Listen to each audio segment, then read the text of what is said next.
Hello viewers, welcome back to my channel. আজকে আমি কি রান্না করব চলো তোমাদের সাথে সবটা শেয়ার করি।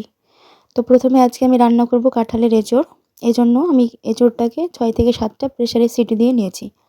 তারপর গরম তেলে পেঁয়াজকে লাল লাল করে ভেজে তারপরে বাটা মশলা আদা রসুন জিরে ধনে নুন হলুদ সব কিছু দিয়ে আমি কষিয়ে তারপরে তারপর সেদ্ধ করা এঁচোড়গুলো দিয়ে দিলাম।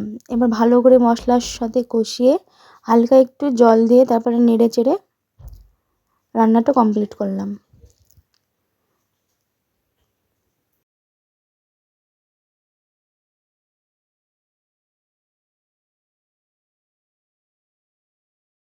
তো দেখো রান্নাটা কমপ্লিট হয়ে গেছে, কেমন লাগছে অবশ্যই কমেন্ট করে জানিও। এরপরে আমি রান্না করব রুই মাছ দিয়ে পটল এবং কলার ঝোল। তো এই জন্য মাছ এবং সবজিগুলোকে ভালোভাবে কেটে ধুয়ে রেখেছি।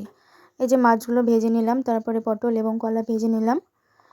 তো এই রান্নার জন্য আমি যে মশলাগুলো ব্যবহার করেছি সেগুলো হলো পেঁয়াজ আদা কাঁচা লঙ্কা এবং জিরে ধনে বাটা এবং নুন আর হলুদ, এবং এই মশলাটিকে ভালোভাবে কষিয়ে জল দিয়ে তারপর ভাজা মাছ এবং সবজিগুলো দিয়ে দিলাম, এবং এরই সাথে আমি আলুর পাঁপড় ভেজে নিয়েছিলাম।